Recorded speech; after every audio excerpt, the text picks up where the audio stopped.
Le cœur est le moteur de la circulation sanguine.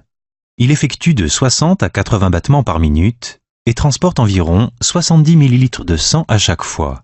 Rapporté à 24 heures, le cœur effectue quelques 100 000 battements pour faire circuler 7 000 litres de sang.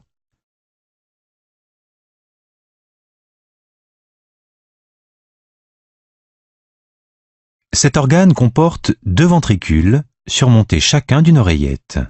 Pour assurer sa fonction de pompe, il possède 4 valves qui séparent les ventricules des systèmes respiratoires et circulatoires.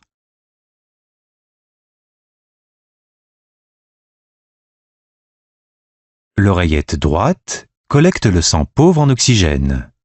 Si l'on suit son parcours à travers le cœur, ce sang passe dans un premier temps dans le ventricule droit par la valve tricuspide de l'orifice auriculo-ventriculaire. À la fin de la contraction, l'orifice artériel s'ouvre pour libérer le flux de sang dans l'artère pulmonaire.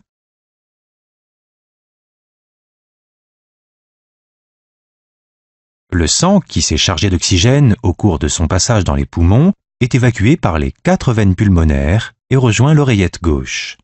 La valve mitrale permet au sang de pénétrer dans le ventricule gauche au cours de la diastole.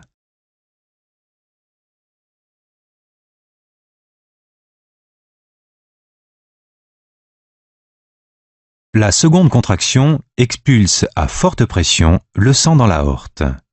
À partir de là, il se répartit dans le reste du corps.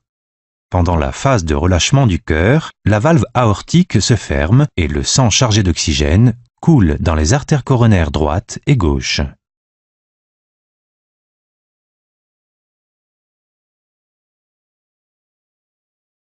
Une fois passé dans les organes, le sang retourne vers le cœur par les veines coronaires et remplit à nouveau l'oreillette droite pour y effectuer un nouveau cycle de la circulation sanguine.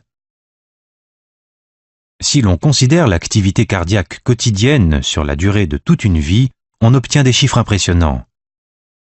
À ce jour, aucune pompe fabriquée par l'homme n'a été en mesure d'accomplir des performances similaires à celles du cœur.